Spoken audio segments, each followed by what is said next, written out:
I bet the server is running on a Pentium 2 that Kevin found at a scrap auction. Ethan Cho dropped the line with perfect timing, sliding a coffee cup onto Sarah Mitchell's desk at exactly 4:27 p.m. on a Friday that refused to end. Around them, the Vanguard Solutions office floor existed in that pre-weekend purgatory, where everyone pretended to work while mentally already at happy hour. Sarah laughed. She always laughed at Ethan's jokes. Sharp, quick. The kind of laugh that said, "I'm fine, we're fine, this is all fine, except." Her mouth opened for the laugh, but for 1 second, less than a heartbeat, the muscles around her lips trembled. The corner of her smile dropped. Her eyes went somewhere else, somewhere far from the cubicle and the coffee and the joke about obsolete technology. Her breath caught, held, stuttered. Then she forced it back. The smile. The performance. She blinked hard, turned toward her monitor with practiced efficiency, and let out a sound that was supposed to be amusement, but came out hollow. "Yeah, we're one corrupted file away from digital archaeology," she said, her voice too bright. Ethan saw it all. Not because he possessed some supernatural empathy, not because he'd been secretly studying her. He saw it because he recognized the specific choreography of someone holding themselves together with fishing wire and willpower. The way she adjusted her shoulders, the micro pause before speaking, the smile that required visible effort to construct. He knew that dance. He'd performed it for months at his last job before everything imploded. He didn't make the next joke. The silence stretched. 3 seconds. 4, 5. An eternity in their usual rapid-fire banter. Sarah's fingers froze above her keyboard. She felt his attention like physical weight. "Hey," Ethan said quietly, shifting his tone to something unguarded. "You want to take a quick walk outside, just to breathe? This fluorescent lighting is making me feel like I'm in a morgue." He placed the need on himself. She didn't have to admit anything. Sarah looked at him then. Really looked. Not through the joke partner filter they'd built over 8 months of surviving corporate chaos together. His dark eyes held no pity, no alarm, just recognition. Something in her chest cracked wider. "Okay," she heard herself say. "Let's go." As they moved toward the elevator, she caught her reflection in the darkened window of a conference room. Navy blazer perfectly structured, gold hoop earring catching the light, hair in its controlled bun with only calculated strands loose. Everything in place. Everything except the truth. Did he just realize I've been pretending for too long? Or has he known all along? If you've ever felt the mask slipping and wondered who would stay if it fell completely, you're not alone. We're building a space for stories about the courage it takes to be real. Subscribe to join us and help us create more narratives like this one. The elevator descended in silence that felt louder than any words. Sarah watched the floor numbers drop, acutely aware of Ethan standing 18 inches to her left, hands in his pockets, not looking at her directly, but somehow still present in a way that made her skin prickle with discomfort. Or maybe it wasn't discomfort. Maybe it was relief she didn't know how to process. The February air hit them the moment they exited through the lobby. Sharp, clean Boston winter stripped of its snow but keeping its bite. Sarah pulled her blazer tighter, a gesture that did nothing for actual warmth, but everything for maintaining the armor. They walked. Past the corner Starbucks where the line snaked out the door. Past the CVS with its bright red sign. Past the construction scaffolding that had been there so long it felt permanent. 4 minutes of footsteps on concrete. The distant sound of traffic. The dying light of a workday finally surrendering. Ethan didn't fill the silence with jokes or observations or workplace gossip. He just walked beside her, hands still in his pockets, occasionally touching the thin scar above his right eyebrow. A nervous gesture he probably didn't realize he made. Sarah's throat felt tight. The city noise around them made the quiet between them somehow more pronounced, more deliberate. She hated it. She needed it. She didn't know which feeling was winning. "I'm tired, Ethan," she finally said, the words coming out raw and unfiltered in a way that shocked her. Like, really tired. Not sleep tired. The other kind. She didn't look at him. Couldn't. Instead, she stared at a streetlight beginning to flicker on, its sodium glow competing with the last purple traces of daylight. Ethan stopped walking. So she stopped too, turning to face him with her arms crossed. Defensive posture, habit, shield. He didn't say, "I know." He didn't say, "It'll be okay." He didn't offer platitudes or quick fixes or reassurances designed to make her stop being inconveniently vulnerable. "Then stop for a bit," he said simply. "It doesn't have to be now, but stop. Whatever you're carrying that's making you this exhausted, you're allowed to put it down." Sarah's eyes burned. She bit the inside of her cheek hard enough to taste copper, using physical pain to block the emotional flood threatening to break through. "No one's ever told me I could stop before," she said quietly. "Then I'm telling you now." The streetlight above them fully ignited, casting them both in artificial amber. A car horn blared somewhere. A couple walked past laughing, oblivious to the small earthquake happening on this ordinary sidewalk. Sarah uncrossed her arms, letting them fall to her sides, a surrender so minor it might be invisible to anyone else. But Ethan noticed. He saw the tension leave her shoulders for just a moment before the corporate programming kicked back in, and she straightened again. "We should get back," she said, already turning. "Regina will notice if we're both gone too long." But as they walked back toward the building, Sarah felt something shift inside her chest. A hairline fracture in the wall she'd built between who she was and who she performed being. It terrified her. Permission to stop. What kind of impossible gift is that? Monday morning arrived with its usual aggressive mediocrity. The coffee machine broke, as it did every Monday, forcing a line of irritable employees to the Dunkin' across the street. The 9 a.m. quick alignment meeting ballooned to 87 minutes of Regina outlining Q1 priorities while everyone's eyes glazed over. Sarah's inbox held 47 unread messages from the weekend, half of them system alerts that meant nothing and required responses anyway. Everything normal, everything routine, except Ethan and Sarah couldn't find their rhythm. She tried. At 10:43 a.m., when Kevin from IT announced the third system crash of the morning, Sarah lobbed an easy setup. "At this rate, we should just communicate via carrier pigeon. More reliable." Ethan smiled. A real smile, soft at the edges. But instead of volleying back with a joke about pigeon union negotiations or bird flu protocols, he said, "Did you sleep okay this weekend?" The question landed wrong. Too genuine, too careful. Too much like he was checking on her instead of bantering with her. Sarah felt her jaw tighten. "We don't need to turn into a therapy session, okay? I'm fine." The words came out sharper than intended, slicing through the cubicle air between them.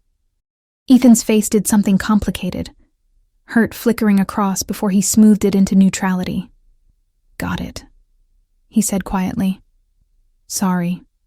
He returned to his desk, disappearing behind the fabric divider that separated their workspaces. Sarah stared at her monitor, seeing nothing, her pulse loud in her ears.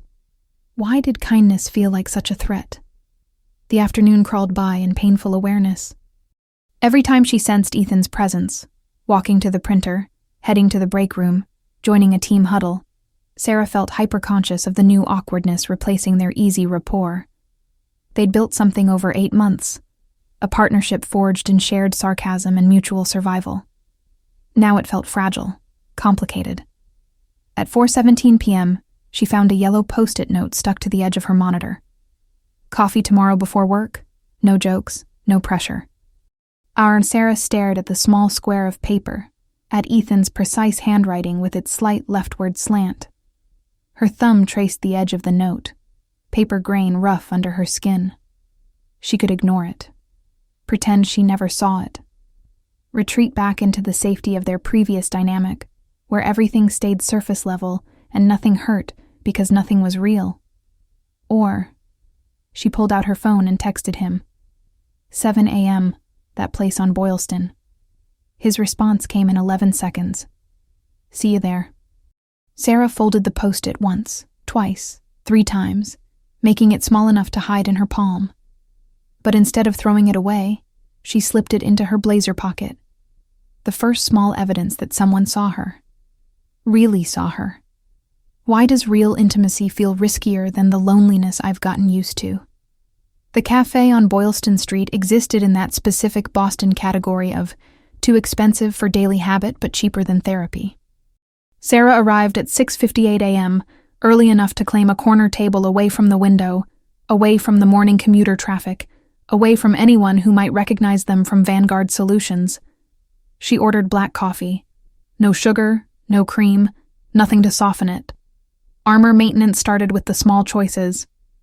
Ethan walked in at exactly 7, his punctuality so predictable it almost made her smile.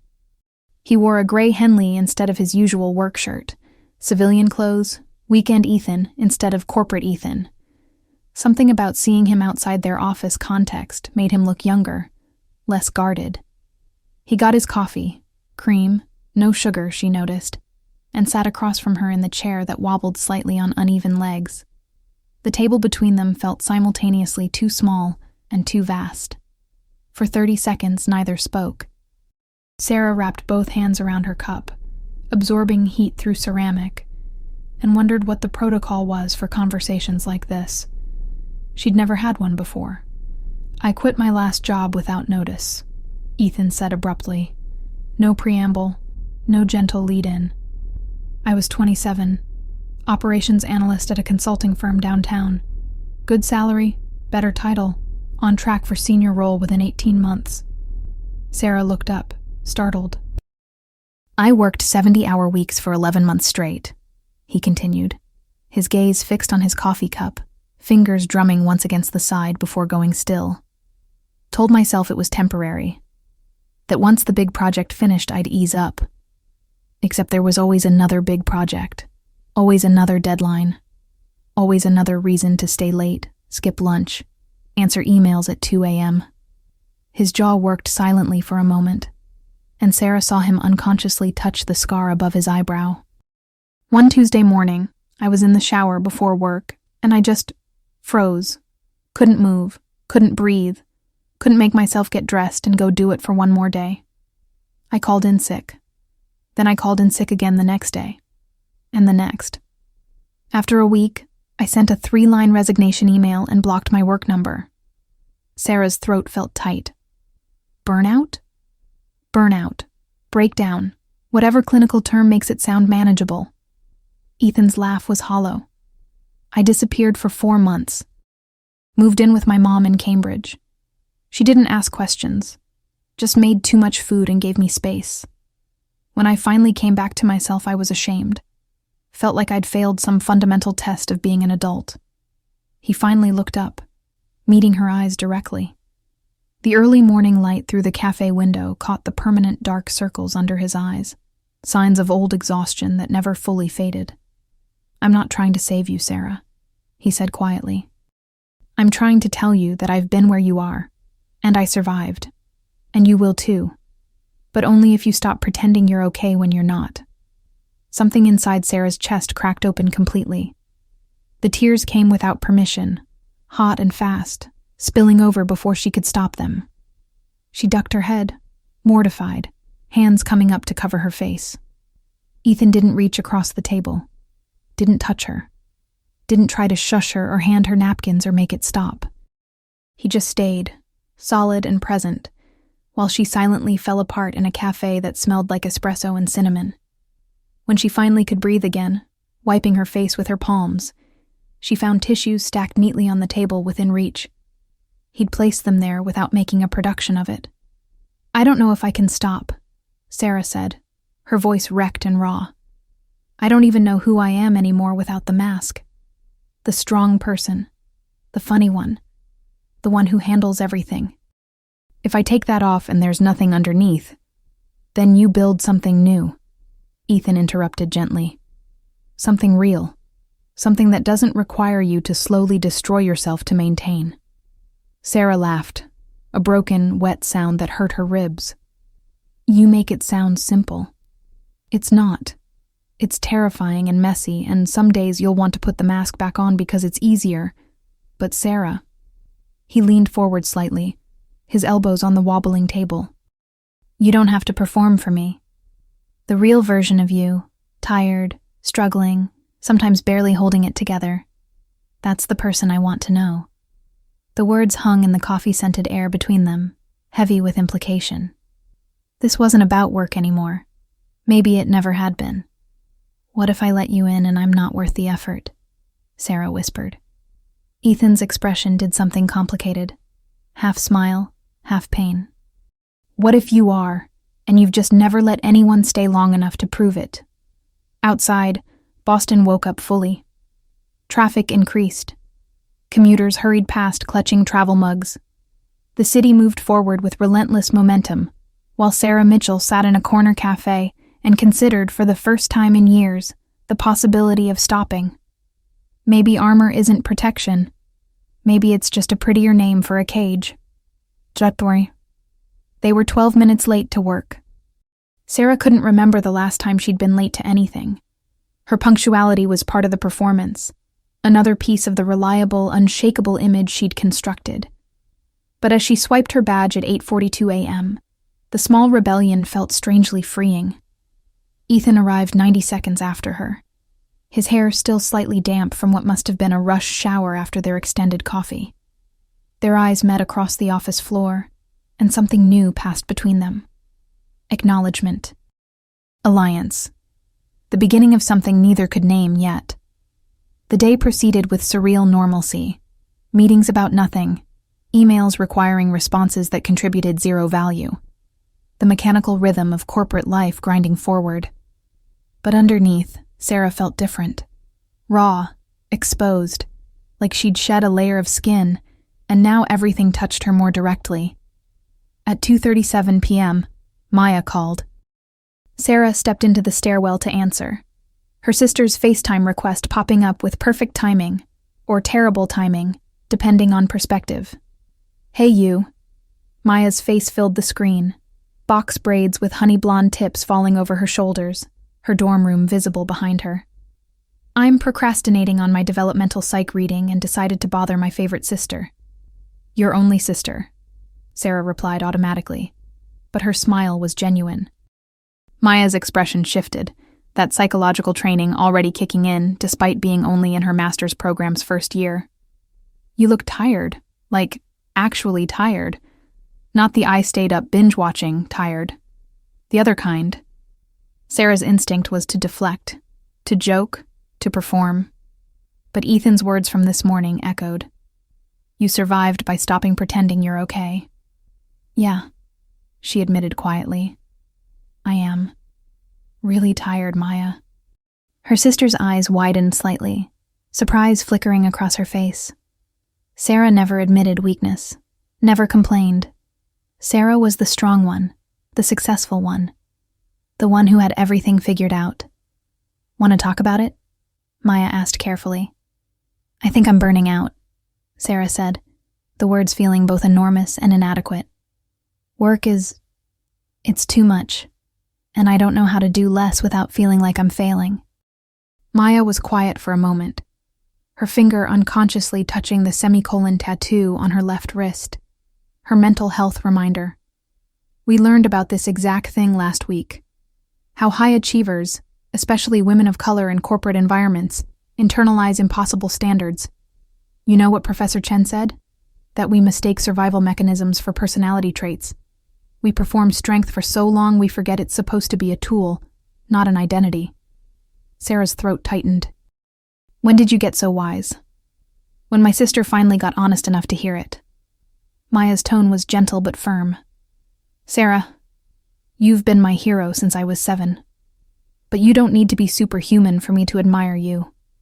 I'd rather you be alive and real than perfect and broken." The stairwell door opened 2 floors up, footsteps echoing. Sarah wiped her eyes quickly. "I have to go. But Maya, thank you. Love you. And hey, whoever or whatever is making you finally admit you're human, don't run from it, okay?" The call ended. Sarah stood in the industrial stairwell, fluorescent lights buzzing overhead, and realized her sister had seen the truth before she'd been willing to speak it. She wasn't Atlas. The sky wouldn't fall if she stopped holding it up. How many people have been waiting for permission to tell me the truth I refused to hear? Regina Okonkwo's office occupied a corner space that somehow managed to feel both spacious and suffocating. Floor-to-ceiling windows overlooked Boston's financial district, but the interior design was all sharp edges and strategic power positioning. Desk raised slightly higher than visitor chairs, minimalist African art that was expensive enough to signal status, but safe enough to avoid controversy.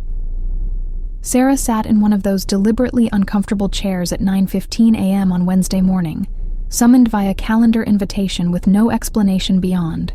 One-on-one, strategic planning. Regina removed her thick gold-framed glasses, the gesture she used when she wanted to intimidate or, occasionally, when something made her genuinely uncomfortable. Sarah couldn't tell which this was. "Your performance metrics are excellent as always," Regina began, her Nigerian-British accent adding formality to everything she said.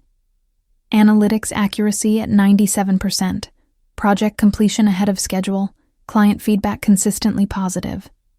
Sarah waited. Compliments from Regina always preceded complications. "Which is why I'm placing you on the Meridian data migration project effective immediately. It's high-visibility work, direct partnership with the executive team, career-defining opportunity for someone with your skills."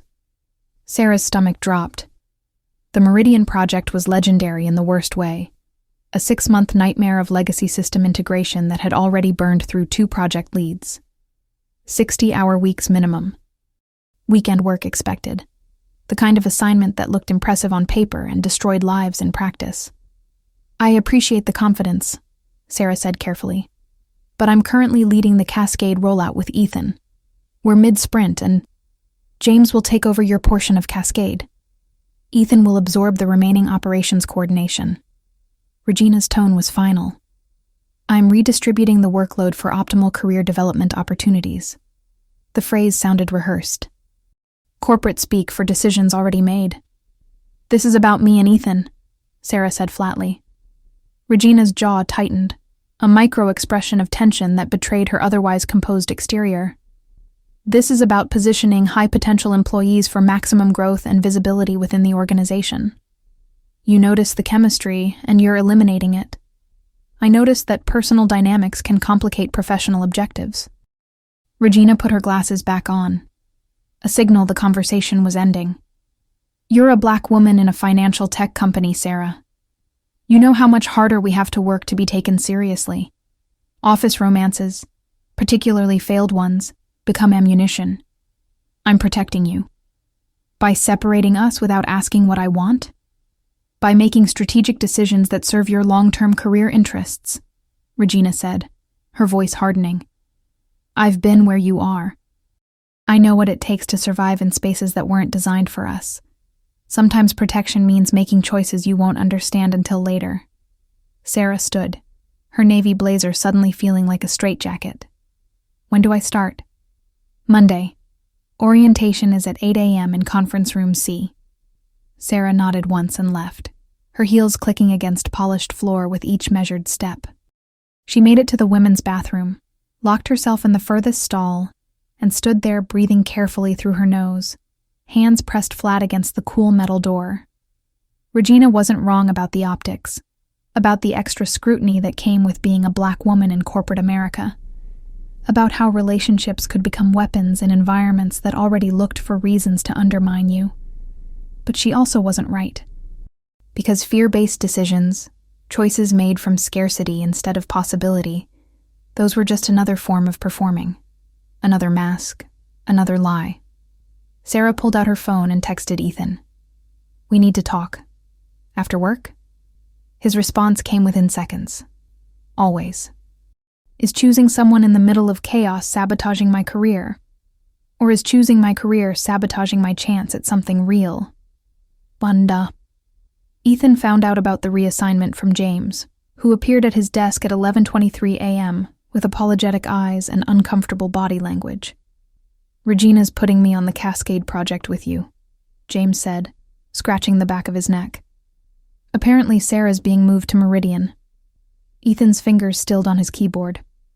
When? Starting Monday. Sorry, man. I know you two had a good thing going. Had, past tense. As if 8 months of partnership, of building something functional in a dysfunctional environment, could be erased with a calendar update and a reassignment email. Ethan stood, his chair rolling back with more force than intended. I need 5 minutes. He walked directly to Regina's office, bypassing the usual protocol of email requests and calendar holds. Her assistant started to protest, but something in Ethan's expression made her stay silent. Regina looked up from her computer, surprise flickering across her face before settling into professional neutrality. Ethan, if this is about the project reassignment— This isn't about career development, he interrupted, keeping his voice level but firm. And you know it. Regina leaned back in her chair, her posture radiating controlled authority.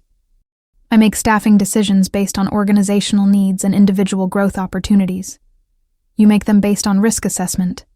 You saw something between me and Sarah, and you're eliminating it before it becomes a problem. Ethan stayed standing, refusing to take the lower chair, refusing to accept the power dynamic she was constructing. But people aren't resources to be optimized, Regina. We're not efficiency metrics. No, Regina said quietly, something shifting in her expression. You're employees in an environment that weaponizes personal relationships, particularly for women of color who already face disproportionate scrutiny. I'm protecting her. Did she ask for protection? Or are you making choices for her based on your own fear? The words landed hard. Regina's hand moved toward her left temple. That stress gesture Sarah had mentioned, before she caught herself. You're dismissed, Ethan. I respect your experience, he said, moving toward the door but pausing at the threshold. But survival strategies that worked for you might not be what she needs. Maybe ask her before deciding what's best for her life. He left before she could respond, his heart hammering against his ribs. He'd just challenged his manager, possibly torpedoed his own career trajectory, for a relationship that didn't even officially exist yet. But as he returned to his desk, he didn't regret it. Some things mattered more than climbing corporate hierarchies. That evening, he left a post-it note on Sarah's monitor before she arrived for their 6 p.m. conversation. They can change our projects, but not what we choose. E. Sarah saw Marcus's name on her phone screen at 7:47 p.m. on Thursday and felt her entire body go cold. She was home finally. Her South End apartment with its exposed brick and too expensive rent, and the plants she kept forgetting to water. She'd changed into sweatpants and an old Howard University shirt, her hair freed from its professional bun, the navy blazer thrown over a chair. The text was simple. Hey, I know it's been a while. Can we talk? I messed up. 8 months. 8 months since Marcus had walked out of her life with a final speech about how she never let him help, how she built walls no one could climb, how he couldn't love someone who refused to need him. He'd been right. She'd been a fortress, impenetrable, independent to the point of isolation. She'd perfected the art of being with someone while never letting them actually in. Sarah's thumb hovered over the screen. She could ignore it, delete it, pretend she never saw it. Or, she typed, "What do you want to talk about?" The response came within minutes. Us. I realize now I didn't try hard enough. I gave up too easily. You're worth fighting for. The words should have felt good, validating, evidence that she'd been wrong about being too broken to love. But instead, they felt hollow. Performative, like he was reading from a reconciliation script, without understanding the actual problem. Marcus had loved the version of her that needed nothing. The strong one. The funny one. The one who had everything together. He'd never seen her break down in a bathroom at work, never sat with her while she cried over coffee, never offered permission to stop performing. With Marcus, she could go back to the comfortable lie. He wouldn't push, wouldn't ask her to be vulnerable, Wouldn't require her to dismantle the armor piece by piece. It would be so much easier. She typed a response. I'm not the same person you left. Before she could send it, her apartment intercom buzzed. Sarah frowned, not expecting anyone. She walked to the panel near her door and pressed the button. It's me. Ethan's voice came through, slightly distorted. I brought dumplings from Gourmet Dumpling House. Figured you probably forgot to eat actual food. Sarah looked down at her phone, at the unsent message to Marcus, at the easy escape route back to familiar dysfunction. Then she pressed the door release button. Come up. She deleted the text to Marcus without sending it. When Ethan arrived at her apartment door 3 minutes later, carrying a plastic bag that smelled incredible, she realized he'd never been here before. They'd kept their friendship contained to office walls and occasional lunch spots, maintaining some invisible boundary that now seemed arbitrary. How did you know where I live? Sarah asked, stepping aside to let him in. I'm your emergency contact in the office system. You put me down 2 months ago. Ethan held up the bag. I brought too much food. That's the official excuse for showing up unannounced. Sarah took the bag, her throat tight. She didn't remember adding him as her emergency contact. Must have been one of those late nights when tasks blurred together, when she filled out forms on autopilot. Except emergency contacts weren't autopilot decisions. Those were the people you trusted to show up when everything went wrong. Who was texting you? Ethan asked, nodding toward her phone still clutched in her other hand. Sarah looked at the screen, at Marcus's name. My ex. Wants to talk. The one from 8 months ago? Yeah. She set the phone face down on the kitchen counter, a deliberate choice.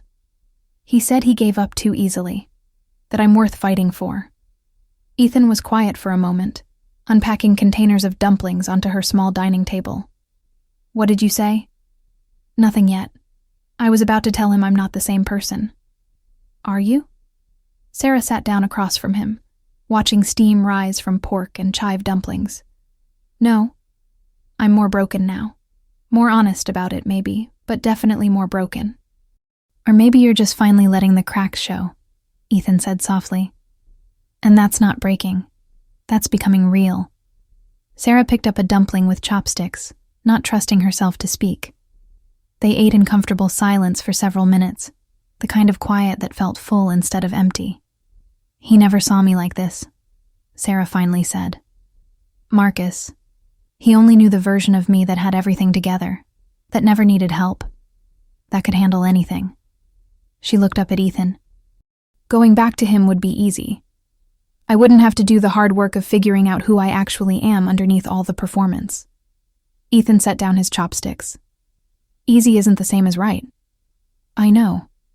Sarah's voice cracked slightly. But what if I do the hard work, and there's nothing worth finding underneath? What if the mask is all there is?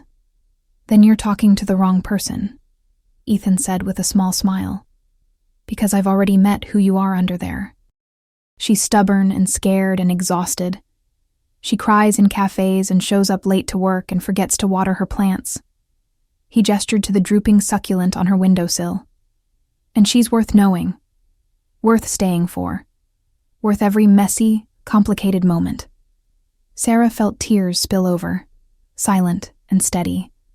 She didn't hide them this time, didn't apologize, didn't turn away.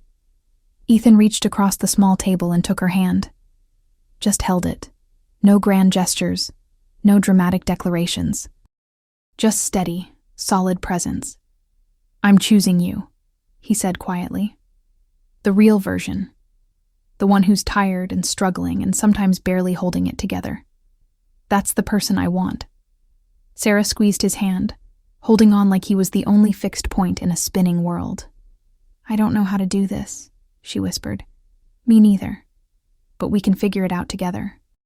What if I let go of the comfortable lie and reach for the terrifying truth instead? Monday morning arrived with the weight of inevitability.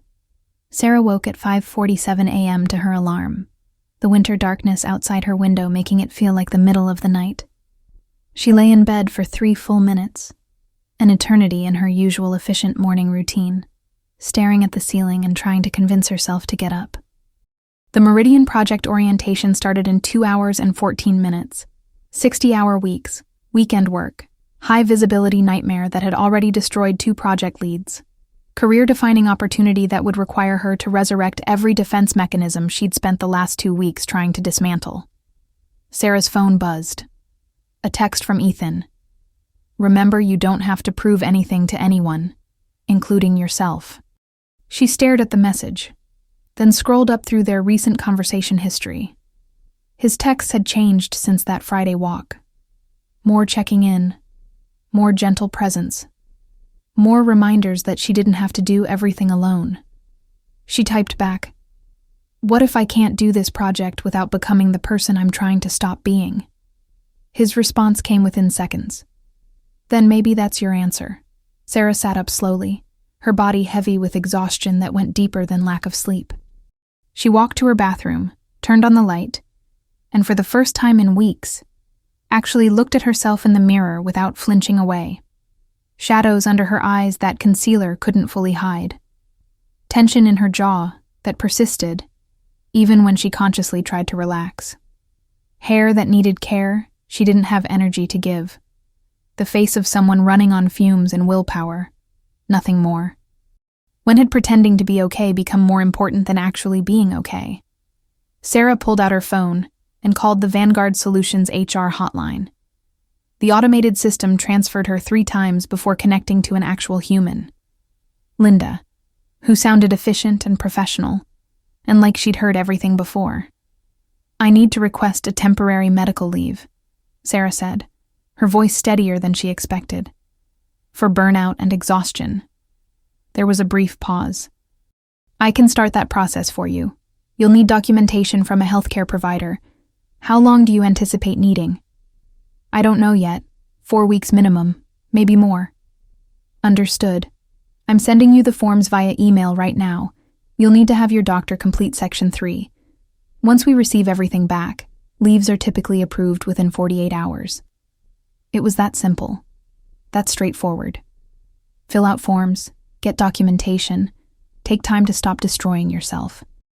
No moral failing, no character weakness, just a human being admitting they'd hit their limit and needed help. Sarah hung up and immediately called her doctor's office, leaving a voicemail requesting an appointment for that afternoon. Then she opened her email and started a new message to Regina. "Regina, I need to request a temporary medical leave effective immediately. I've contacted HR and am completing the necessary documentation.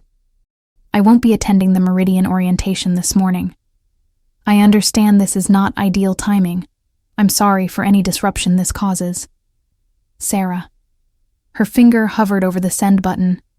Once she pressed it, everyone would know. The strong one had broken. The reliable one couldn't handle it. The high performer had hit her limit. All the fears she'd built her life around avoiding.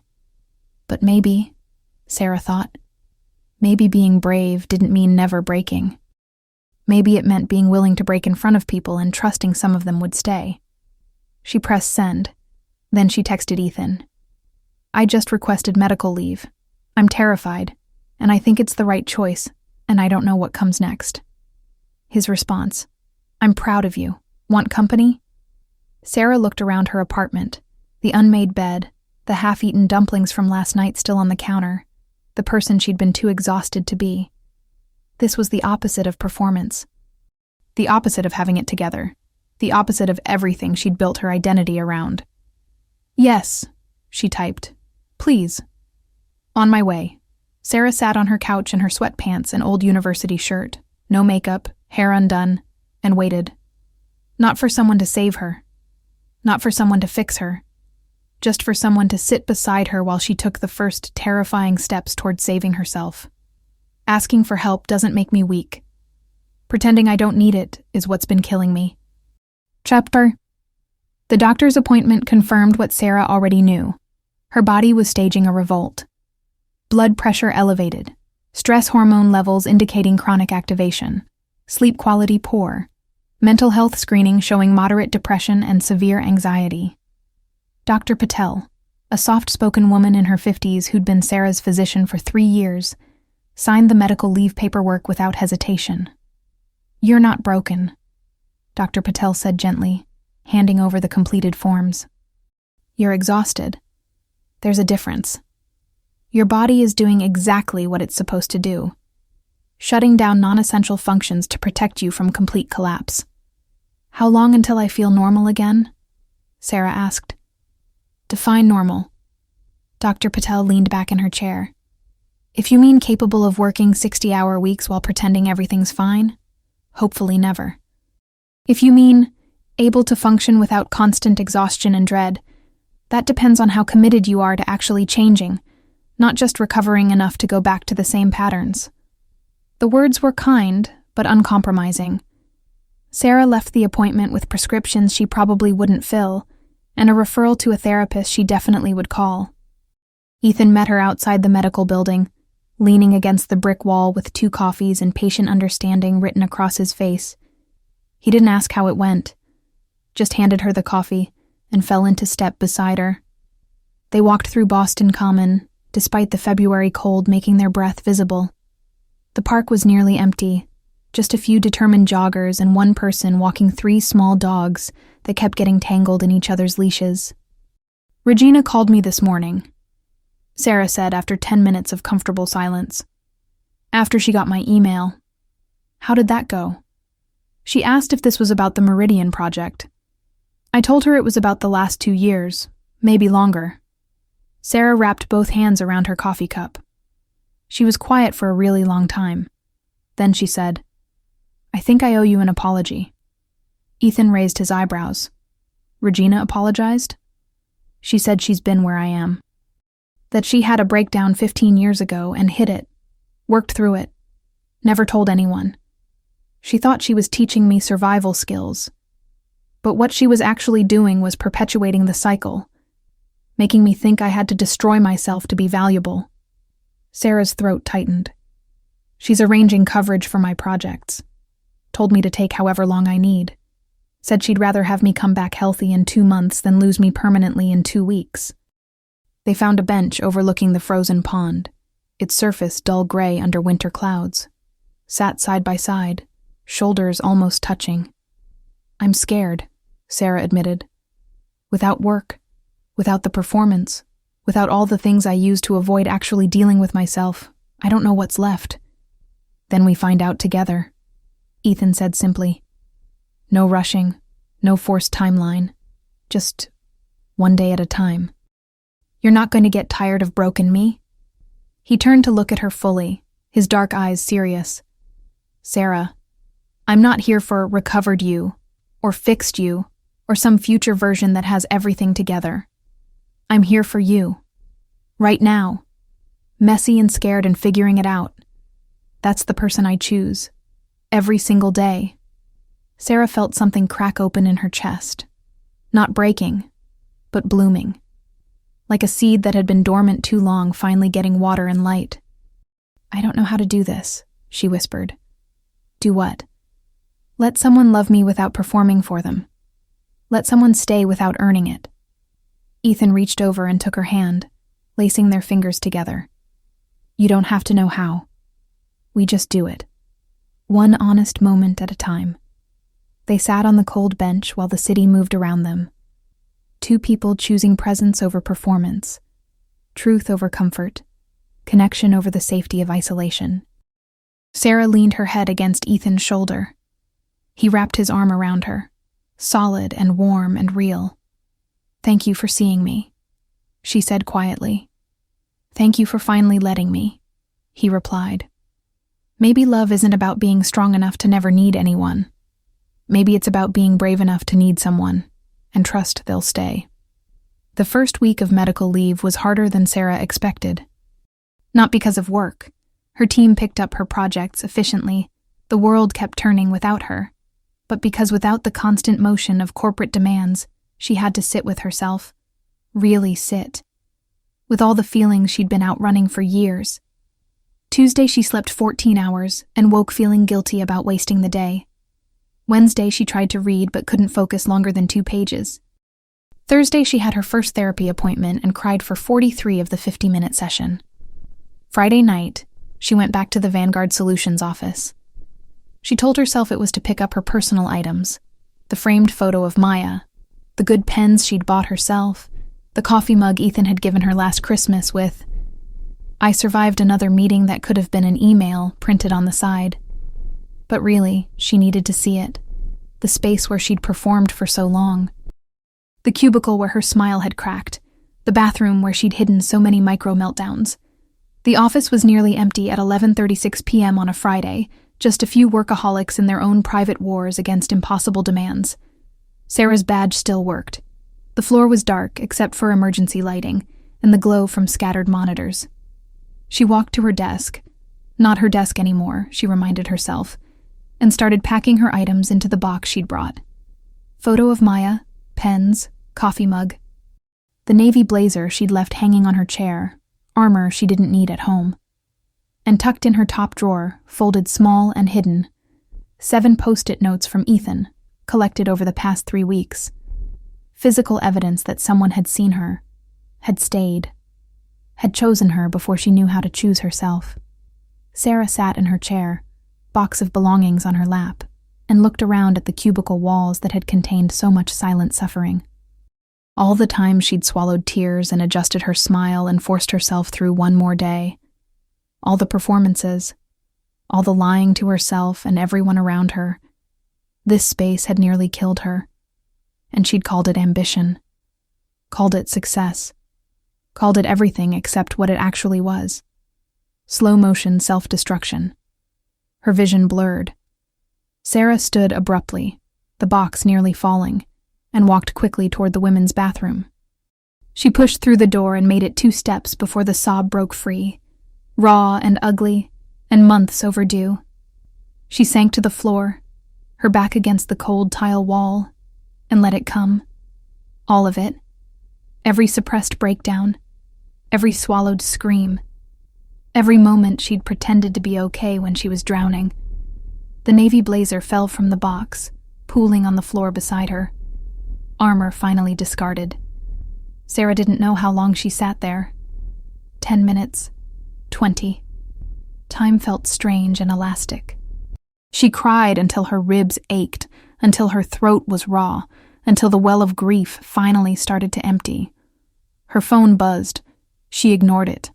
It buzzed again, then started ringing. Sarah looked at the screen through blurred vision. Ethan. She answered, unable to speak. "Sarah?" His voice came through, concerned but not panicked. "Where are you?" "Office," she managed, her voice wrecked. "Bathroom." "I'm coming. Don't move." "How did you—" "Your badge access sent me an alert. I added myself to your notifications when you made me your emergency contact. Figured if you were here this late on a Friday during medical leave, you might need backup." He'd been watching for her, protecting her from herself. Not to control her, but to catch her if she fell. "I can't move anyway," Sarah said with a broken laugh. "I'm on the floor in full dramatic collapse mode." "Perfect. I'll match your energy. Be there in 8 minutes." He was there in 7, pushing through the bathroom door without hesitation. He found her exactly where she'd been.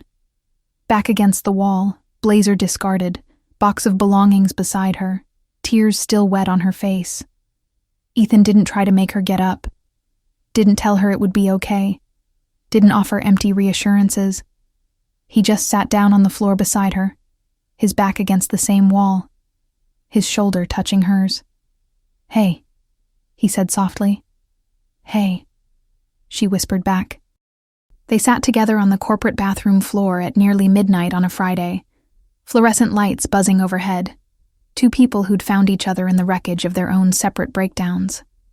"I think I'm ready to leave now," Sarah finally said. "Like really leave. Not just medical leave. I think I need to quit." "Okay.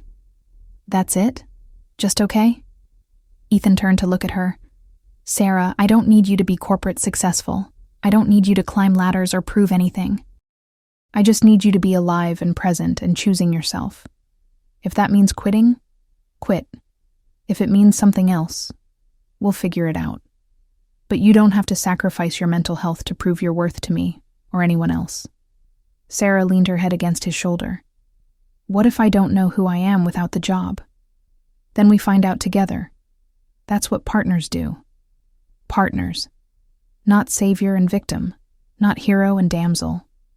Just two people choosing to navigate life's complexities side by side, holding each other up when gravity got too heavy.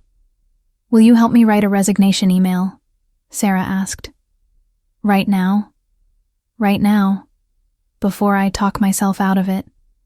Ethan pulled out his phone, opened a new note, and held it so they could both see the screen. Together, sitting on a bathroom floor at 11:52 p.m., they composed Sarah Mitchell's resignation from a life that had been slowly killing her. When they finished, Sarah hit send before fear could override courage. Done, she said.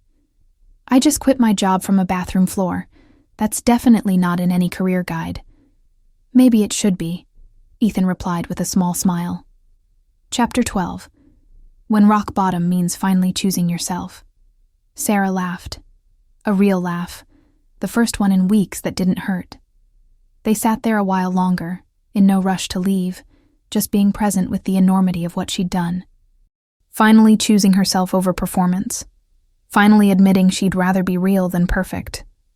Finally believing she deserved to be loved as she actually was.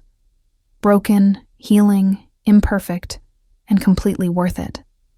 Sometimes the bravest thing you can do is stop trying to be brave and just admit you need to rest.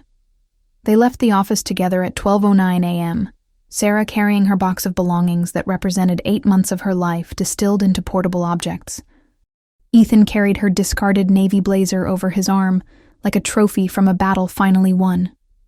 Outside, Boston was quiet in that specific late-night way. Not empty, but transitional. The space between Friday night parties winding down and Saturday morning errands starting up. Streetlights cast amber pools on empty sidewalks. A few cabs cruised past looking for fares. Do you want to go home? Ethan asked. Sarah looked at her apartment building's direction, then back at Ethan. Home meant being alone with the enormity of what she'd just done. Alone with the resignation email sent at midnight from a bathroom floor. Alone with the fear and relief warring in her chest. Not yet, she admitted. Can we just walk? So they walked. Through the quiet financial district with its darkened office towers, past the shuttered restaurants and closed boutiques, down toward the harbor where the water reflected city lights in fractured patterns. Sarah's phone buzzed repeatedly, responses to her resignation email coming through despite the late hour. She silenced it without looking. Marcus texted me again tonight, she said after several blocks of comfortable silence.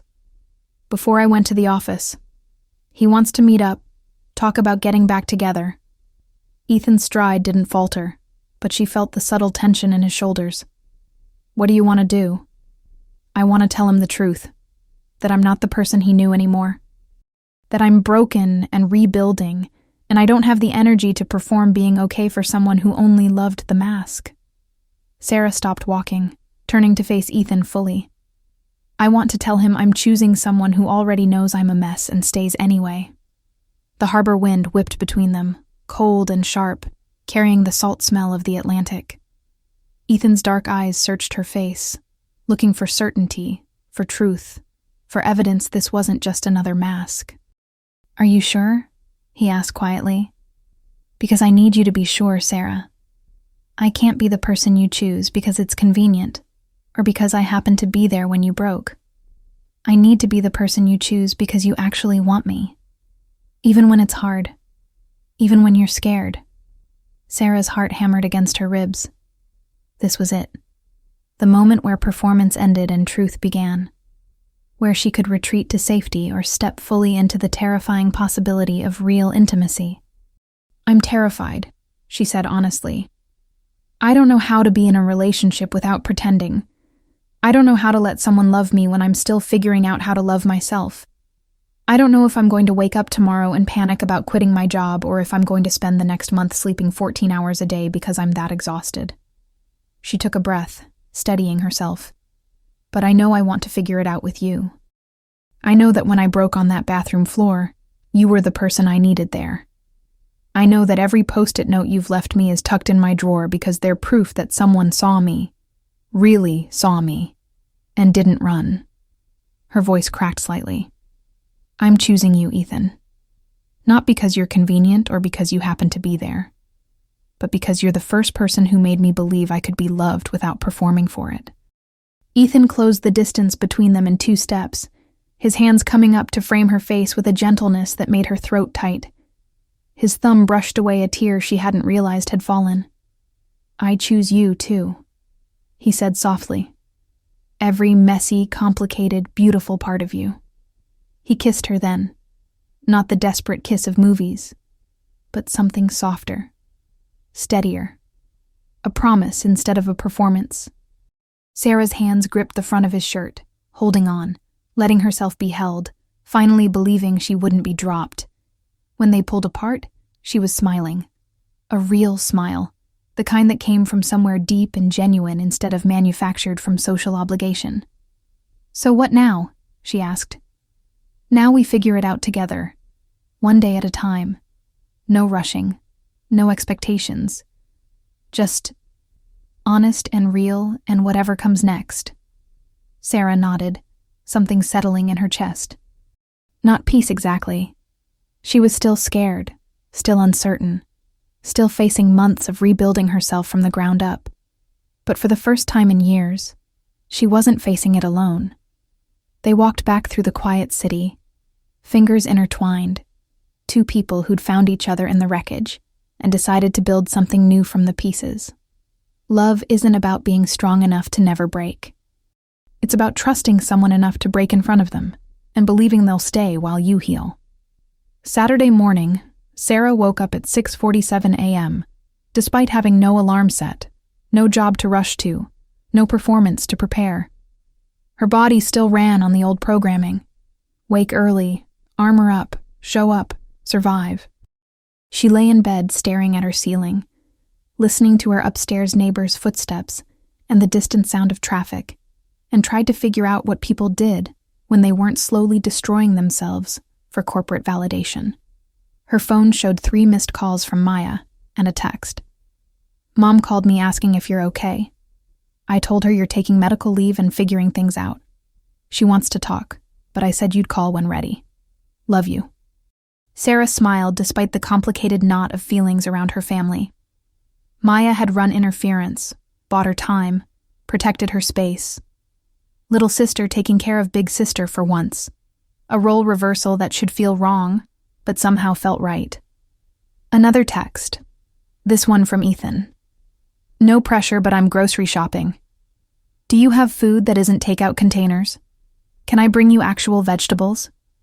She typed back, "I have coffee and questionable yogurt. Save me from myself." He arrived 43 minutes later with 2 reusable bags full of food and the kind of easy presence that made her apartment feel less empty. He didn't comment on her still wearing pajamas at 8:30 a.m., didn't ask if she'd slept. Just started unpacking groceries like this was routine, like showing up for someone's messy reality was the most natural thing in the world. "I didn't know what you liked," Ethan said, pulling out containers of strawberries, pre-washed spinach, eggs, whole grain bread. "So I got basics, things that don't require complicated cooking." Sarah watched him move through her small kitchen with surprising comfort, finding homes for items without asking where things went. "You didn't have to do this." "I know, I wanted to." He turned to face her, leaning against her counter. "You spent 8 months making sure everyone else was okay at work. Someone needs to make sure you're okay now." The simple statement hit harder than it should. Sarah felt her eyes burn with tears that came too easily these days. Everything too close to the surface without the protective armor. "I keep crying," she said, half laughing, half frustrated. "Everything makes me cry now. Commercials, songs, you bringing me vegetables. That's what happens when you finally stop holding everything in," Ethan said gently. "It all comes out. The good and the bad and everything you've been shoving down for years. It's not weakness, Sarah. It's just Backlog. He moved to her couch, patting the cushion beside him in invitation. Sarah joined him, curling into the corner with her knees pulled up, making herself small, a contrast to the rigid confidence she'd maintained at work. "I don't know what to do with myself," she admitted quietly. "Without work, without the constant motion, I just sit here, and all the thoughts I was avoiding catch up." "What are they saying?" "The thoughts." Sarah was quiet for a moment, trying to sort through the noise in her head. That I'm a failure. That quitting means I couldn't handle it. That everyone at work is talking about how the strong one finally broke. That I'm disappointing my family. That you're going to wake up and realize I'm not worth the effort. Ethan reached over and took her hand. "Want to know what I think?" "Probably not. But tell me anyway." "I think you're the bravest person I know. You admitted you were drowning and asked for help instead of going under quietly. You chose yourself over a system designed to extract everything from you until there's nothing left. You're not a failure. You're someone who finally stopped failing yourself." Sarah's throat closed. She squeezed his hand tighter. "And Sarah, I'm not going anywhere. Not when you're sad. Not when you're scared. Not when you spend 3 weeks in pajamas eating grocery store vegetables and figuring out who you are without the mask. I'm here. For all of it." She believed him. Maybe not completely. Years of protecting herself couldn't be undone in a few weeks. But enough. Enough to take the risk. Enough to choose presence over isolation. "Will you stay today?" Sarah asked. "I don't need you to fix anything or solve anything. I just don't want to be alone with my thoughts yet." "I brought overnight supplies," Ethan said with a small smile. "I was hoping you'd ask." They spent the day doing nothing important, made simple breakfast together, watched movies Sarah had been meaning to see for years, talked about everything except work and the future and all the complicated things. Just existed together in the same space, being real, being present, being enough exactly as they were. And for the first time in months, maybe years, Sarah felt like she could breathe fully. Not performing, not proving, just being. Sometimes the most radical act is simply letting someone witness your ordinary humanity. Monday morning brought the official response to Sarah's resignation. A call from HR confirming her 2-week notice period, during which she'd remain on medical leave. Then an unexpected email from Regina requesting a private meeting. "When you're ready, no rush." Sarah stared at the email for 10 minutes before responding. Wednesday, 2 p.m. Coffee shop on Boylston, not the office. She needed to see Regina, to close that chapter, but on neutral ground, not in the space where she'd performed for so long. The days between blurred together in a strange rhythm. Therapy on Tuesday, where Dr. Chen, her new therapist, asked her to map out who she was versus who she'd been performing as. An exercise that revealed how little she actually knew herself outside of work metrics and other people's expectations. Maya called Wednesday morning, her face filling the screen with open concern and fierce sister love. "Mom's freaking out," Maya said without preamble. "She doesn't understand why you quit without having another job lined up. I tried to explain, but you know how she gets." Sarah did know. Their mother had worked 2 jobs to put both daughters through college, had built a life from nothing after their father left, had taught them that security came from professional success and financial independence. The idea of voluntarily walking away from a good salary and benefits would feel like betraying everything she'd sacrificed for. "I'll call her soon," Sarah promised. "I just need to get steadier first. Figure out what I'm actually doing." "What are you doing?" Maya asked, not judgmentally but genuinely curious. "Learning how to exist without destroying myself. Apparently that's a full-time job I've been neglecting." Sarah managed a small smile. "And maybe figuring out what I actually want instead of what I think I should want." Maya's expression softened. "For what it's worth, I'm really proud of you. I've watched you perform being okay my entire life. It's good to finally see you just being." After the call ended, Sarah sat with those words. Just being. Such a simple concept. Such an impossibly difficult practice. At 1:47 p.m., she walked to the Boylston Street Cafe, arriving early enough to claim the same corner table where she'd cried over coffee with Ethan 3 weeks ago. Full circle, she thought.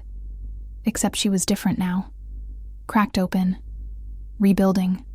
Less certain but more honest. Regina arrived at exactly 2 p.m., punctual as always, but dressed differently. No power suit.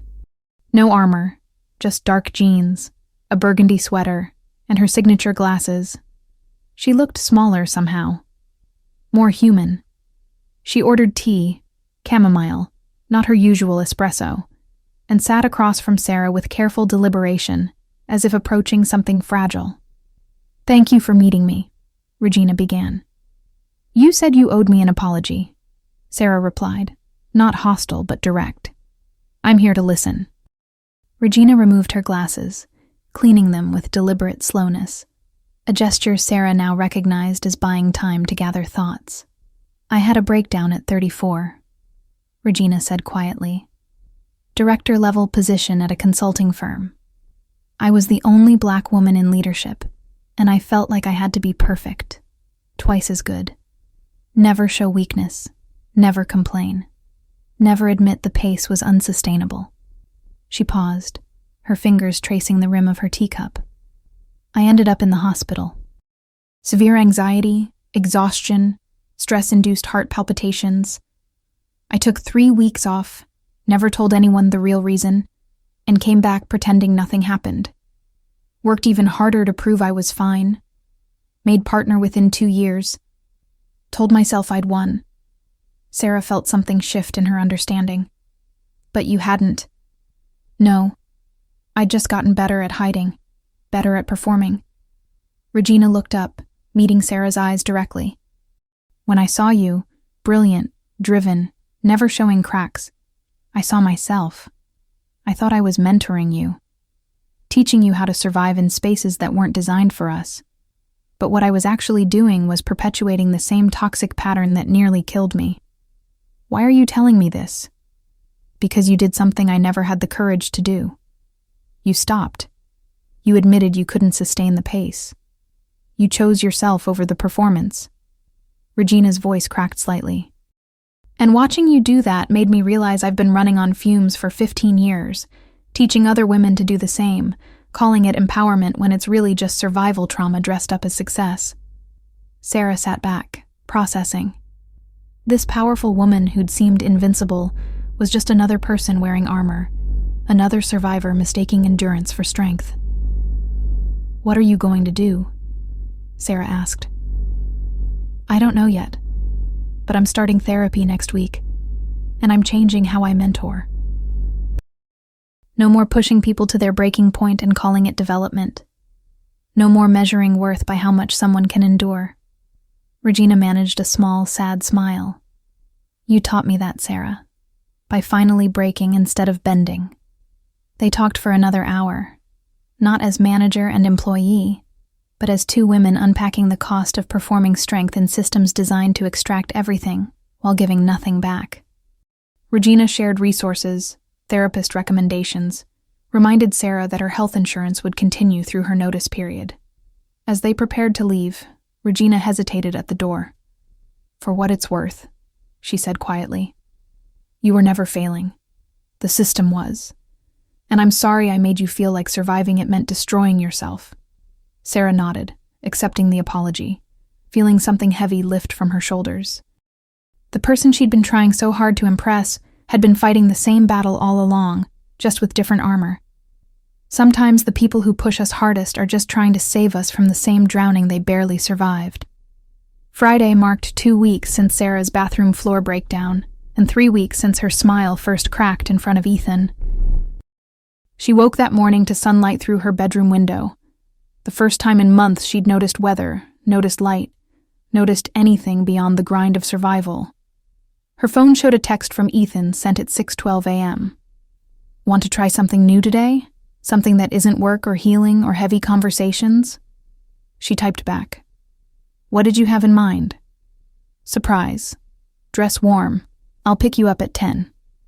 Sarah spent longer than necessary deciding what to wear.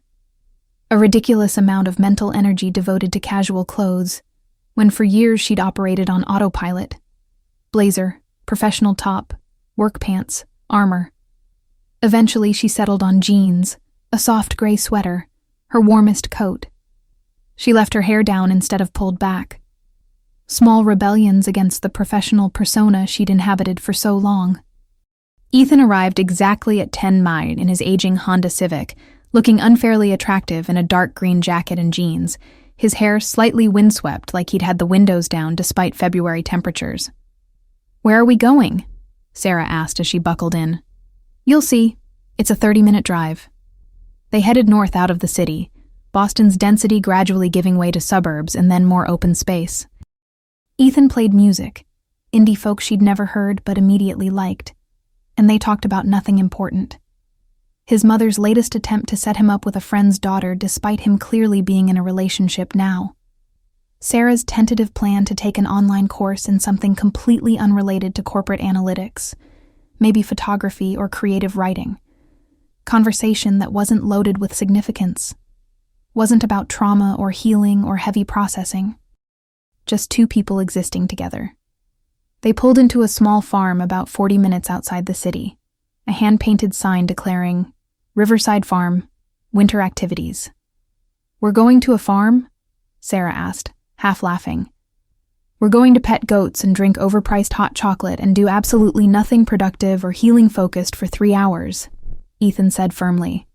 "Sometimes the best thing for mental health is just goats." He wasn't wrong. The farm offered a small petting zoo with miniature goats, alpacas, and chickens wandering freely. A heated greenhouse full of winter vegetables and herbs, a small cafe serving soup and sandwiches. Nothing glamorous or Instagram-worthy, just simple and real. Sarah found herself laughing, actually laughing, not performing amusement, when a particularly bold goat tried to eat her coat zipper. Ethan took a photo of her crouched down petting an alpaca with the most ridiculous expression on her face, genuine joy captured without filter or performance. In the greenhouse, surrounded by the green smell of growing things and winter light filtered through glass. Sarah stopped walking and turned to face Ethan. "Thank you," she said simply, "for the goat therapy. For this. For not making every moment about my healing or my breakdown or figuring out my future. For just letting me be a person doing normal person things." Ethan smiled, that soft expression that transformed his usually serious face. "You've been in survival mode so long you forgot what living actually feels like. I'm just reminding you." Sarah stepped closer, closing the space between them.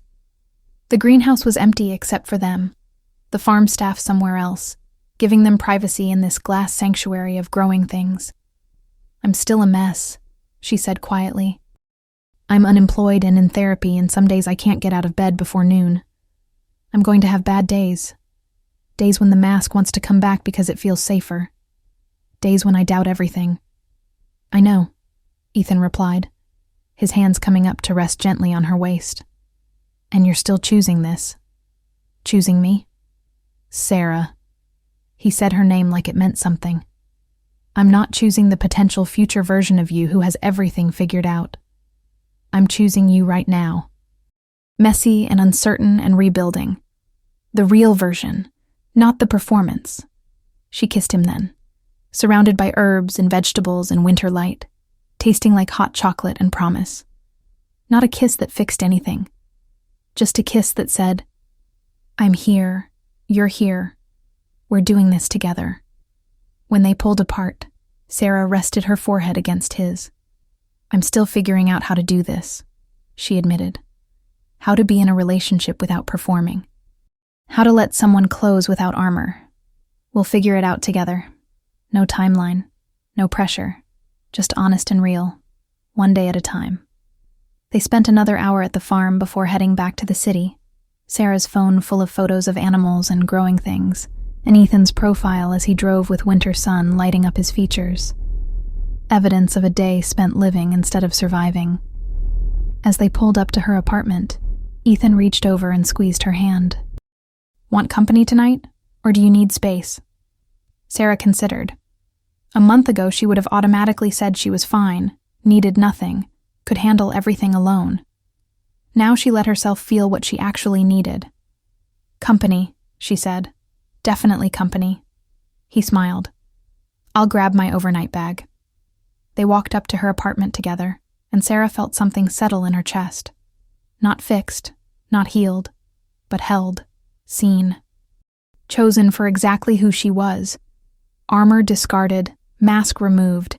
Just a human being learning how to live honestly. Love doesn't require perfection. It requires presence.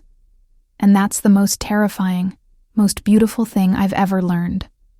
The next 3 weeks unfolded in a rhythm Sarah didn't recognize at first because she'd never experienced it before. Sustainable living. Not the adrenaline-fueled productivity of her corporate days. Not the crash and burn of burnout. Just steady, honest existence. Some days were good. She attended therapy twice a week, slowly unpacking years of performance and perfectionism. Started a beginner photography class online that had nothing to do with career advancement and everything to do with seeing the world differently. Called her mother and had the hardest conversation of her life, admitting she'd been drowning, explaining why she quit, weathering her mother's fear disguised as disappointment until they both cried and something shifted between them. Some days were hard. She woke at 2 a.m. panicked about money, about her uncertain future, about whether she'd made a catastrophic mistake. Spent entire afternoons paralyzed by the question, who am I without my job? Felt the old instinct to put the mask back on because vulnerability was exhausting and performance was familiar. But Ethan was there, not fixing it, not making it go away. Just there, on good days and bad days, when she was funny and when she was falling apart, when she wanted company and when she needed space. They built something neither had experienced before. A relationship based on truth instead of performance. She told him when she was having bad brain days. He told her when work stress made him want to retreat into old patterns. They learned each other's healing and hurting, supporting without saving, present without possessing. 4 weeks after her resignation, Sarah's official last day with Vanguard Solutions arrived, though she never returned to the office. Her final paycheck deposited. Her health insurance shifted to Cobra, the safety net of employment officially removed. She should have been terrified. She was terrified. But underneath the fear lived something new. Possibility. That evening, Ethan arrived at her apartment with takeout from their favorite Thai place and a manila envelope. "What's this?" Sarah asked, eyeing the envelope suspiciously. "Open it." Inside, she found printouts of job listings, but not corporate analyst positions. Non-profit organizations needing data specialists. Educational programs seeking people with analytical skills to improve student outcomes. Community centers looking for grant writers. Work that used her abilities but served different purposes, prioritized different values. "I'm not saying you have to pick any of these," Ethan said quickly, "or that you need to rush into anything. But you said you wanted to find work that didn't require you to destroy yourself. This is what that might look like. Purpose without burnout. Impact without the corporate extraction." Sarah spread the papers across her coffee table, scanning descriptions. The salaries were lower, significantly lower. But the missions were clear, the values aligned. The work mattered in ways she could actually see. "I'm scared," she admitted. "What if I can't make it work financially? What if I end up right back where I started?" "Then we figure it out together," Ethan said, sitting beside her on the couch. "You're not alone in this, Sarah. We're building something together. Our lives, our choices, our future. Whatever that looks like." Sarah looked at him. This man who'd seen her crack and chosen to stay, who'd sat on a bathroom floor at midnight, who'd brought her vegetables and goats and job listings that prioritized humanity over profit. "I don't know how to do this," she said quietly. "How to build a life that's actually mine instead of what I think I should do. How to choose purpose over prestige. How to trust that being real is better than being perfect." Then we learned together, One choice at a time. One honest moment at a time. Ethan took her hand. Sarah, I'm not going anywhere. Not when it's easy, and not when it's hard. I'm here. For all of it. She kissed him then. Not the tentative kisses of early relationship, but something deeper. A kiss that tasted like surrender, like trust, like choosing to build something real even when the foundation felt uncertain. When they broke apart, Sarah rested her forehead against his. I want to try, she whispered.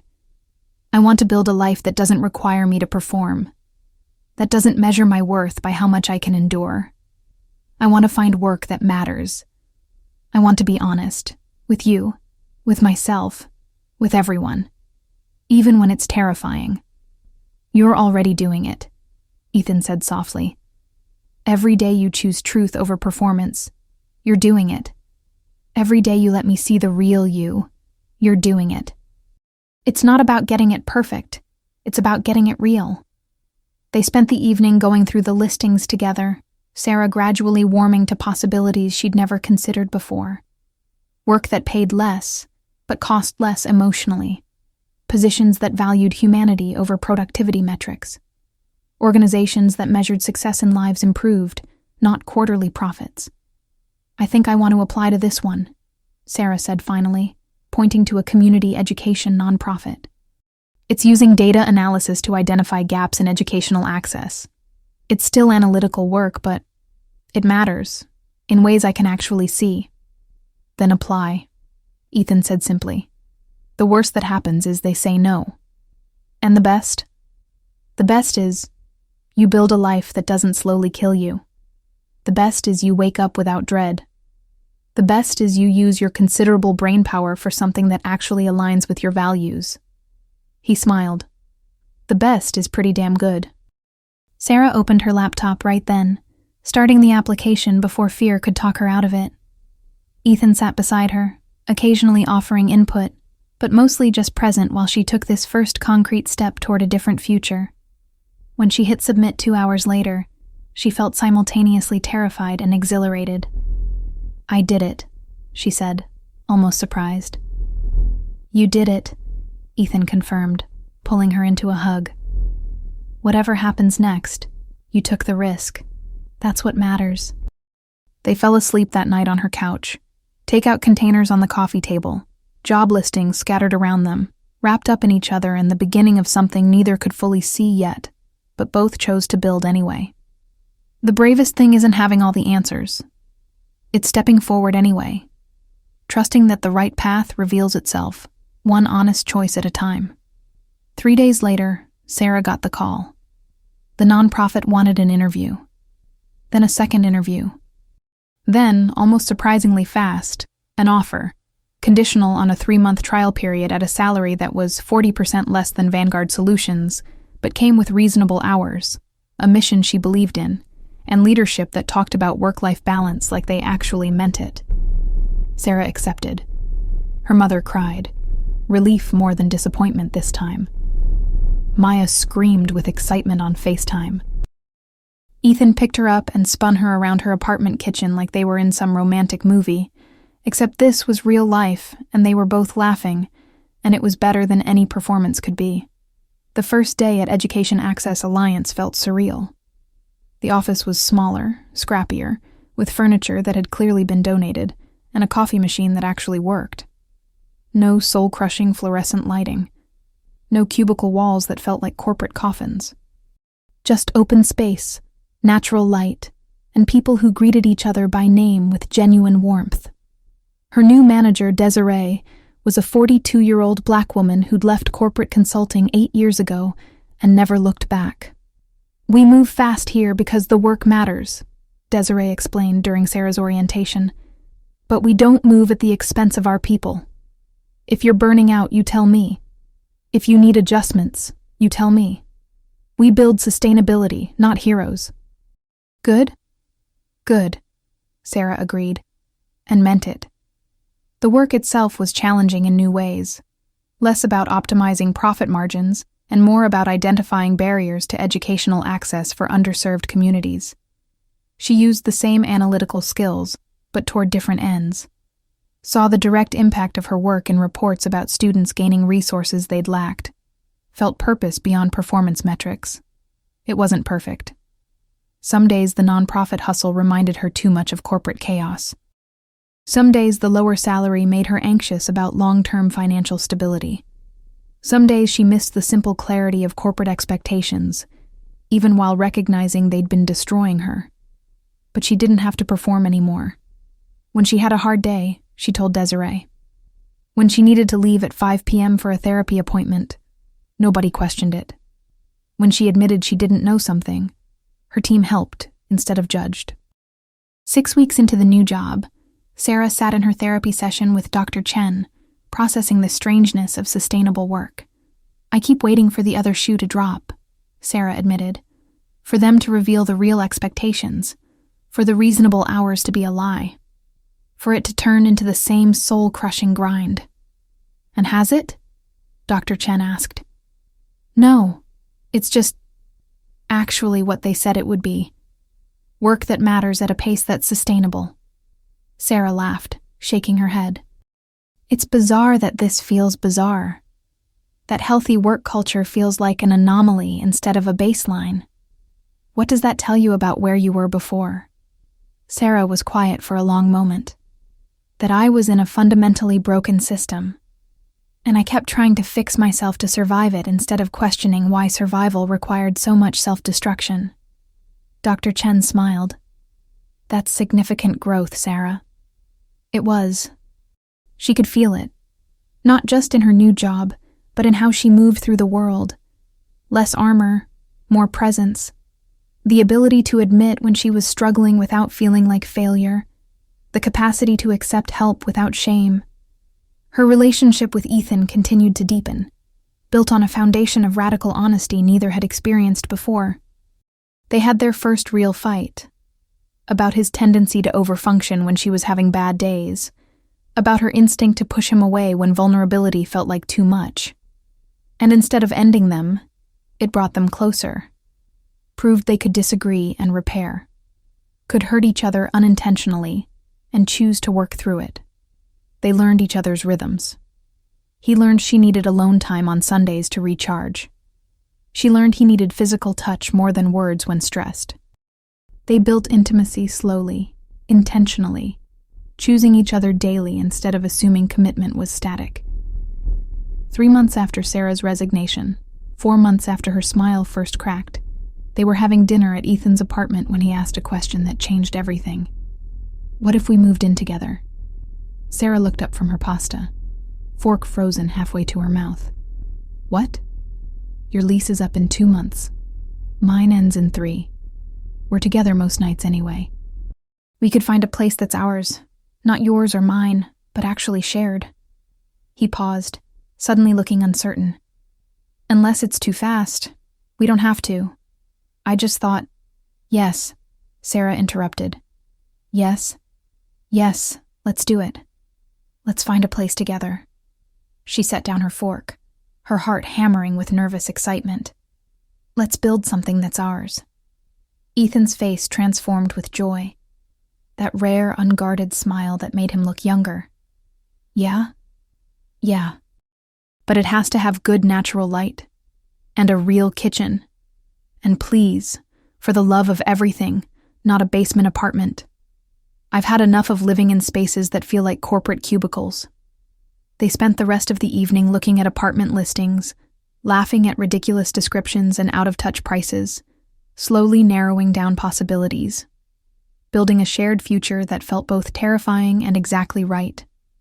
Later, lying in Ethan's bed with his arm around her and city sounds filtering through the window, Sarah felt something she hadn't experienced in years. Contentment. Not the adrenaline high of achievement, not the performance of having everything together, just quiet, steady contentment with exactly where she was. "Thank you," she said quietly into the darkness. "For what? For seeing me when I cracked. For staying when I broke. For choosing me even when I'm still figuring out how to choose myself." Ethan's arm tightened around her. "Thank you for letting me. For trusting me with the real you instead of the performance." They fell asleep like that. Two people who'd found each other in their respective breakdowns and chose to build something new from the pieces. Not perfect, not without struggles, but real, honest, sustainable. And that, Sarah thought as sleep pulled her under, was worth more than any corporate title ever could be. Sometimes you have to fall apart to find out who you actually are underneath all the expectations. And sometimes, if you're lucky, someone stays to help you rebuild. Tupperwine. 6 months after Sarah's smile cracked in that office cubicle, she stood in the kitchen of their new apartment, the one with exposed brick and actual natural light and a view of the Charles River, making coffee on a Saturday morning. Their apartment. Still strange to think in plurals after so long thinking in singular survival. Ethan emerged from the bedroom, hair sleep mussed, wearing the ridiculous MIT sweatshirt she'd bought him as a joke because he'd never actually gone to MIT. He wrapped his arms around her from behind, resting his chin on her shoulder. "Morning," he mumbled, still half asleep.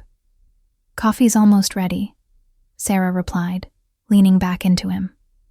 They'd been living together for 2 months now, learning the complicated choreography of shared space.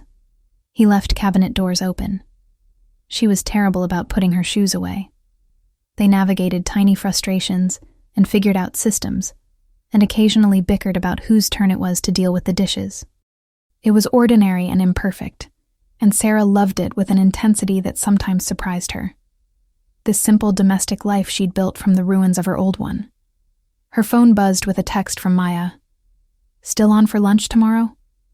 I'm bringing my new girlfriend. Be nice." Sarah smiled, typing back.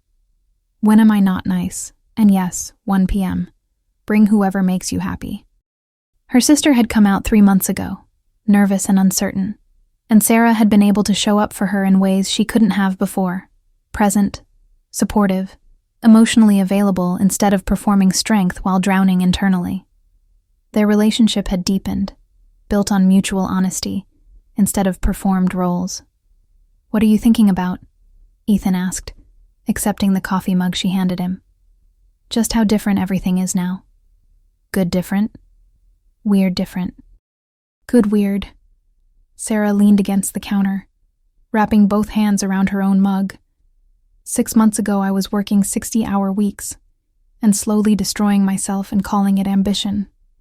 Now I'm working 40 hours at a nonprofit, in therapy, living with my boyfriend, and actually sleeping through the night most of the time. It's like I'm a completely different person. Same person, Ethan corrected gently, just without the armor. The real you was always there. You just finally let her breathe. They spent the morning doing mundane weekend things. Grocery shopping, cleaning the apartment, arguing about whether they needed more throw pillows. Ethan's vote, absolutely not. Sarah's vote, at least 2 more. Normal couple activities that felt revolutionary to Sarah because they didn't require performance. She could be tired or grumpy or enthusiastic, and it was all acceptable. All part of being human together.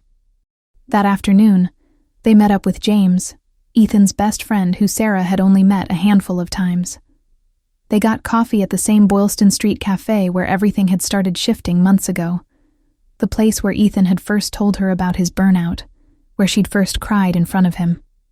"So you're the person who finally got Ethan to commit to something besides work," James said with a grin, shaking Sarah's hand.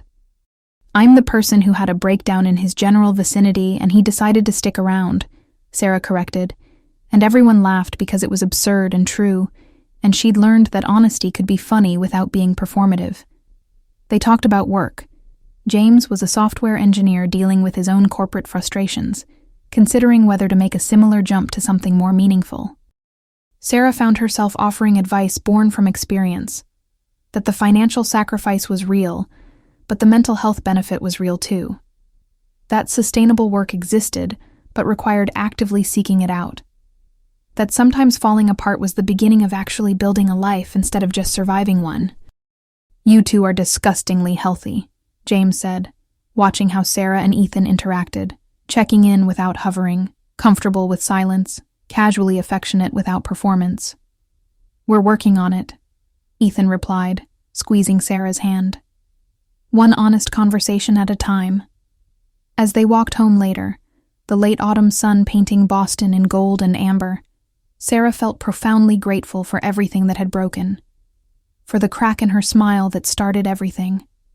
For Ethan seeing it and choosing to stay. For her own courage in finally admitting she couldn't keep performing strength while dying inside. "I love you," she said suddenly, stopping on the sidewalk. Ethan turned, surprise and joy flickering across his face. They'd said it before, but Sarah realized she'd never said it quite like this. Unprompted, unearned, just because she felt it and wanted him to know. "I love you too," he replied, pulling her close and kissing her forehead. "Even when you buy too many throw pillows." "Especially when I buy too many throw pillows," Sarah corrected. They walked home laughing, real laughs, the kind that came from joy instead of performance, from connection instead of coping. The kind that didn't hide anything, didn't armor anything, just existed as honest expression of happiness. When they reached their apartment building, Sarah paused to look up at their windows on the 4th floor, warm light glowing behind curtains. Their home. Their life. Built deliberately from the pieces of who they actually were, instead of who they thought they should be. "Thank you," she said quietly. "You keep thanking me," Ethan replied with a soft smile. "You know I chose this, right?